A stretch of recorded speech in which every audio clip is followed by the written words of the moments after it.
আপনি যদি প্রবাসে থাকেন আর দেশে এসে 10 লাখ টাকা ইনভেস্ট করতে চান, তাহলে এই ভিডিওটি আপনার জন্য লাইফ চেঞ্জিং হতে পারে। কারণ আজ আমি বলবো কিভাবে 10 লাখ টাকা দিয়ে আপনি 5টা ইনকাম সোর্স তৈরি করে মাসে 60 থেকে 1 লাখ টাকা আয় করতে পারেন। অনেক প্রবাসী ভাই দেশে এসে ভুল জায়গায় ইনভেস্ট করে সব টাকা লস করেন। কারো জমি পড়ে থাকে, কারো ব্যবসা বন্ধ হয়ে যায়। কিন্তু আজ আমি যে প্ল্যানটা শেয়ার করব, এটা রিয়াল, প্র্যাকটিক্যাল এবং বাংলাদেশে কাজ করে এমন একটি মডেল। প্রথম ইনভেস্টমেন্ট হলো ডিসপোজেবল কাপ বা প্লেট মেশিন। বর্তমান হোটেলে, চার দোকানে, ফাস্টফুডে, বিয়ে, আকিকা, জন্মদিন বা অন্যান্য যে কোনো অনুষ্ঠানে কিন্তু সব জায়গাতেই এর ডিমান্ড অনেক। আপনি যদি 2 থেকে 3 লক্ষ টাকা দিয়ে একটা মেশিন নেন, প্রতিদিন 2 থেকে 3,000 পিস প্রোডাকশন সম্ভব। মাসিক লাভ 20 থেকে 40,000 টাকা ইনকাম করতে পারবেন ইনশাল্লাহ। এটা সবচেয়ে বড় সুবিধা হলো আপনি নিজে বা গ্রামে বা শহরে বা লোক দিয়ে বা ম্যানেজার দিয়ে সহজে কিন্তু চালানো যায়। এখানে যদি আপনি 3 লক্ষ টাকা দিয়ে শুরু করতে পারেন, তবে ট্রেনিং ও ভালো মানের মেশিন কিন্তু হতে হবে।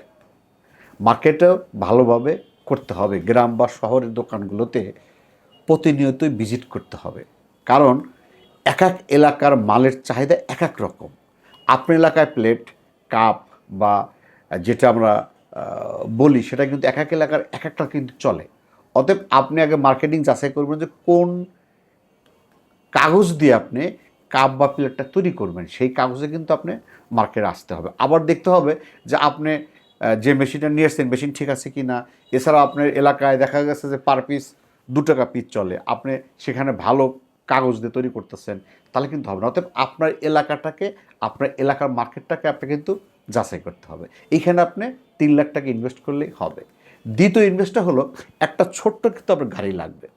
সেটা আপনার হুন্ডা হোক বা অটো ভ্যান হোক বা অটো রিক্সা হোক। কারণ এই গাড়ি দিয়ে কিন্তু আপনি মাল ডেলিভারি দিবেন বা আনা নেওয়া করবেন বা দোকানদারদের সাথে, যারা আপনার কাস্টমার দোকানদার পাইকারি যেখানে দিবেন, তাদের সাথে আপনি প্রতিনিয়ত কিন্তু সাক্ষাৎ করতে হবে। অর্থাৎ একটা গাড়ি কিন্তু আপনার এই ব্যবসায় বিশেষ প্রয়োজন। কারণ আপনার তো ফ্যাক্টরি থাকবে গ্রামে বা মহল্লায়, আপনাকে শহরে আসতে হবে। কারণ আপনার শহরে যদি ফ্যাক্টরি করেন, তাহলে কিন্তু আপনার খরচটা বেশি পড়ে যায়। অর্থাৎ আপনাকে একটা গাড়ি কিন্তু এখানে 1 লাখ টাকা ইনভেস্ট করতে হবে। তার মানে আপনি 4 লক্ষ টাকা গেল। তৃতীয় ইনভেস্টটা হলো দেখেন জমি। সেটা হলো আপনি 3 লাখ টাকা দিয়ে জমি কট রাখেন। যেন 3 লাখ টাকা দিয়ে যদি আপনি 3 বিঘা জমি কট রাখেন, এক এক এলাকা কম বেশি হয় 2 বিঘা হতে পারে, এটা অনেকে বলবেন যে যার যার এলাকা ভিত্তিক। আমার একটা আইডিয়া, যেন 3 লাখ টাকা যদি আপনি জমি কট রাখেন, ওই জমির ধান দিয়ে যেন আপনার বছরের চাউলের খরচটা যেন আপনার হয়ে যায়। কিন্তু প্লাস হলো আপনার 3 লাখ টাকা যদি আপনার বছরে, আপনার যে ফ্যামিলি হোক, সেই ফ্যামিলি যদি চাউলের খরচটা বা চাউলের যে ঘাটতিটা বা চাউল আপনাকে কিনতে হলো না, সেটা যদি আপনার খরচ হয়ে যায়, তাহলে কিন্তু আপনার টেনশনটা মুক্ত থাকলেন। তার মানে এখানে আপনি 3 লাখ টাকা কিন্তু আপনি ইনভেস্ট করবেন এই জন্যে। তার মানে 4-3-এ 7 লাখ টাকা কিন্তু গেল। চতুর্থ ইনভেস্ট হলো আপনি ছোট পরিসরে আপনি দেশি মুরগি অথবা ফার্মি মুরগি, অন্য মুরগি কিন্তু হবে না, যেটা আপনি হয়তো ছোটোটা ঘর আছে, আপনার একটা এক্সট্রা জায়গা আছে, সেই জায়গায় ফার্মি মুরগি কিন্তু ছেড়ে দিয়ে পালন করা যায় এবং দেশি মুরগি কিন্তু ছেড়ে দিয়ে পালন করা, যেটা আপনি রাত্রে উঠাবেন আর ছেড়ে দেয়। অথবা ছোট্ট জায়গা, এখানে আপনার মুরগিতে আপনি ফার্মি মুরগি হোক বা দেশি মুরগি হোক, এখানে আপনি টোটালি 1 লাখ টাকা পুঁজি ইনভেস্ট করবেন। এখানে টোটাল 1 লাখ টাকা দিয়ে আপনি কিন্তু মুরগি, যে দেশি মুরগি বা ফার্মি মুরগি, কিন্তু অন্যান্য মুরগি কিন্তু করা যাবে না, পোলট্রি সেক্টরে যাওয়া যাবে না, ওটা হলো অনেক ইনভেস্টের ব্যাপার। আপনি অল্প পুঁজিতে এখানে কিন্তু আপনি, এবং এটা যেন আপনি আপনার পরিবার দিয়ে চালাতে পারেন, এটা আপনার খেয়াল রাখতে হবে। এটা আপনি আপনার পরিবার দিয়ে চালাতে হবে। পঞ্চম ইনভেস্টটা হলো আপনার 2টা বা 1টা গরু রাখবেন। এখন যদি 2টা গরু হয়, তাহলে আপনি এখানে ইনভেস্ট করবেন 1,20,000 টাকা। আপনি কিন্তু 1 লাখ টাকা দিলেন মুরগিতে, আর এই গরুতে দেবেন 1,20,000 টাকা। আপনি যদি মোটাতাজাকরণ করেন, তাহলে 2টা গরু আপনি 1,20,000 টাকা হয়ে যাবে। আর যদি আপনি একটা গাভী পালেন, তাহলে একটা গাভী আপনি 1,20,000 টাকার মতো একটা ছোটো হয়তো 8 কেজি বা 6 কেজি দুধের মতো একটা গাভী হয়ে যাবে। আপনি কিন্তু এখানে পালন করতে পারেন।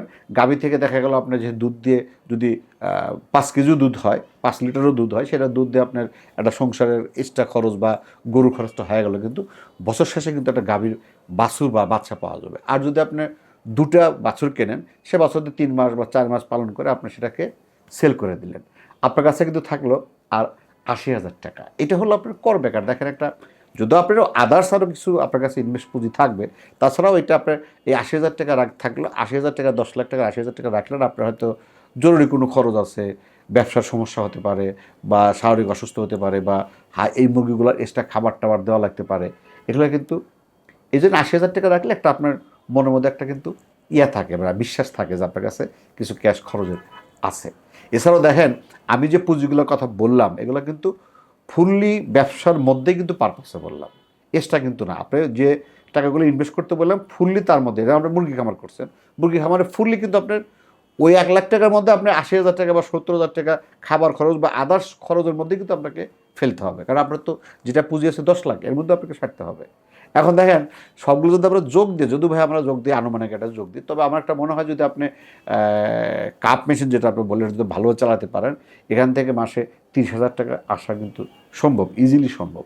আর আমরা দেশি মুরগি বলি যদি 1 লাখ টাকা ইনভেস্ট করেন, এখানে মাসে 5,000, আর গরুতে যদি আমি গড়ে ধরি মাসে 5,000 না হলে 3,000 বা 4,000 টাকা কিন্তু এখানে গড়ে আসে প্রায়। ওই জন্য আমরা হিসাব করে বলছি, প্রায় আপনি যদি 10 লাখ টাকা ইনভেস্ট করেন, এখান থেকে আপনি মাসে 50 থেকে 1 লাখ টাকা, ব্যবসা নির্ভর করবে, বা যদি আপনি প্লেটে এমন আছে যে বেশি লাভ হতে পারে, 50,000 থেকে আপনি 1 লাখ টাকার মধ্যে এখানে কিন্তু আপনি ইনকাম করতে পারেন। এই ব্যবসায় যে ভুলগুলো করবেন না, কিছু ভুল করলে সব শেষ হয়ে যায়। আত্মীয়র উপরে পুরো দায়িত্ব দেওয়া যাবে না, নিজে না দেখে ব্যবসা করা যাবে না। একটাই ইনকাম ভরসা সব ভালো হয় না, 2-3টা কিন্তু ইনকাম সোর্স থাকলে হয়তো কোনো একটা ক্ষতিগ্রস্ত হলে আপনার পরবর্তীতে ক্ষতিটা পূরণ হয়। ওই জন্যই ব্যবসা করতে হলে একটা পুঁজিতে না, একটা ইনভেস্টর না, 2টো বা 3টা ইনকাম সোর্সের মধ্যে রাখতে হয়। এছাড়াও দেখেন, আপনি যে প্রোগ্রামটা করতেছেন, এই প্রোগ্রামটা আপনি ফেসবুক বা ইউটিউবে আপনি প্রতিনিয়ত ভিডিও বানান, বিশ্বাস করেন ভিডিও থেকে কিন্তু আপনি আলাদা ইনকামও করতে পারবেন। আপনি যদি প্রবাসী হন, এই 10 লক্ষ টাকার প্ল্যান আপনার জীবন বদলে দিতে পারে। ভিডিওটা ভালো লাগলে লাইক দিন, কমেন্ট করুন, বলুন আপনি কোন ব্যবসাটা শুরু করতে চাচ্ছেন। আর এমন রিয়াল ইনকাম আইডিয়া পেতে চ্যানেলটি সাবস্ক্রাইব করে পাশে থাকবেন।